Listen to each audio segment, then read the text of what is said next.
1.3 Foreign Contribution Regulation Act FCRA. Here, foreign contribution means the grants made to Indian NGOs or other charity organizations in the form of money. So, there are few reports which states that the grants allocated are used to promote terror activities against the countries. So, to counter that illegal foreign contributions, Indian government came forward and passed Foreign Contribution Regulation Act FCRA. So, in the year 1969, the Parliament expressed concerns over the foreign contribution. In the year 1976, Foreign Contribution Regulation Act was enacted. In the year 2010, Foreign Contribution Regulation Act specially concentrated on the activities which are going against the national interest. In 2020, the Foreign Contribution Regulation Act specially concentrated on the funds and usage that are granted and used for the charity purpose. Now, this concept is in use because the central government has passed a new rules regarding Foreign Contribution Regulation Amendment Act 2022 in order to reduce the burden on the NGOs. So before there were strict regulations upon these NGOs, but by introducing this Foreign Contribution Regulation Act, Amendment Act, the previous regulations were reduced to some extent.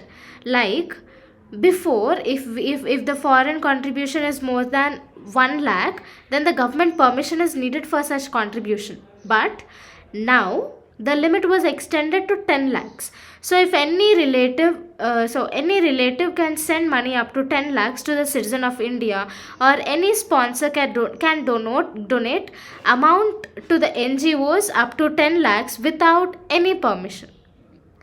The most percent of contribution are done to the political parties, the legislatures, legislative members, election candidates, government servants, judges, journalists, and media houses. But now these persons are prohibited from getting this FCRA, that is Foreign Contribution Regulation Act contributions. Okay. So all these major people have to apply for registration to receive these funds, and the funds that are received should be informed before 15 to 45 days or within 15 to 45 days of time limit. Okay. So if they did not inform about the foreign contribution to the central government within these 15 to 45 days, then that is recognized as the compoundable offense. Now, let's know the purpose and provisions of this FCRA. The first thing is the FCRA is implemented by the Ministry of Home Affairs, supported by Intelligence Bureau in approvals and rejections of contributions. The receivers of FCRA should get registered. Their Aadhaar details should be submitted. The FCRA account should be SBI, and any other amount should not be transferred to other account than FCRA, and the contributed amount should not be transferred to other NGOs. That means if one NGO gets amount, that NGO should not transmit that amount to the other NGO. Okay. And this Foreign Contribution Regulation Act, under this, registration is validated to 5 years, and it should be renewed within 6 months of expiry of registration, and the income tax is applied on these foreign contribution, and its annual returns should be compulsorily filed. Okay, now let's look into the importance of this FCRA. So many foreign funded NGOs involved in protesting against the development projects which directly affects the growth of India. So by introducing this act, these activities can be stopped to some extent. And the other thing is, many of the foreign funded NGOs are engaged in religious conversions, which is affecting the India's diversity and the internal security. Recently, in the year 2016, government has banned the Compassion International NGO due to its religious conversions. So, to protect the Indian society and culture, FCRA was introduced. Next is to impose political ideology. Few NGOs misuse for political purposes. For example, Ford Foundation. Ford Foundation funding was placed under prior approval category in 2015. So, to protect the political independence of India, this act was introduced. So, this act as to counter this foreign influence. And this act also helps to avoid the foreign influence over the government decision making, and also avoids foreign influence over the India's relations with other countries. The best example is the NGO, which is foreign funded, protested against the Kudankulam nuclear power plant project of India and Russia. So all these are related to, which decrease the growth of India. So not all NGOs are like that, but few of them try to stop the India's growth and influence India's relations with other countries. So this act was also brought to bring transparency and accountability in the NGOs by identifying the financial irregularities among the foreign funded NGOs, and also ensure intended utilization of funds.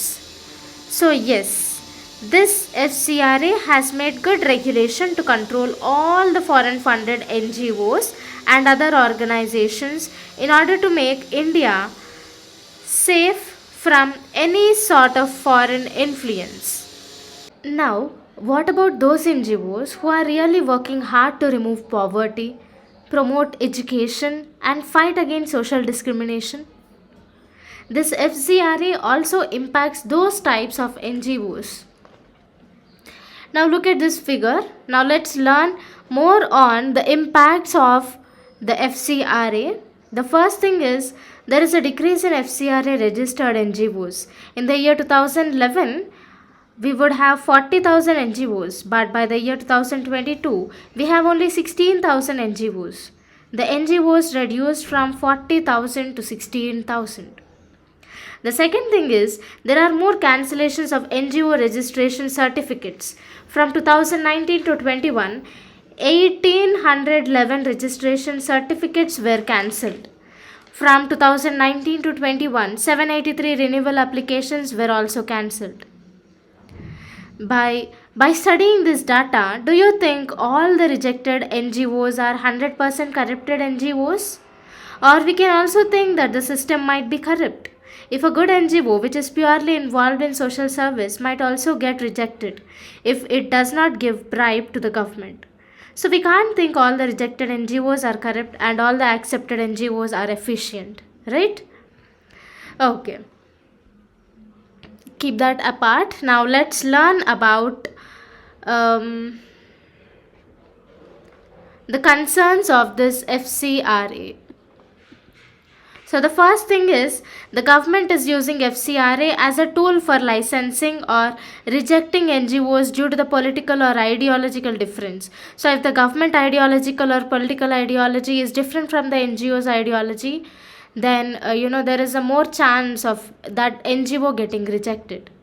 And the second thing is, they limit the functioning of NGOs.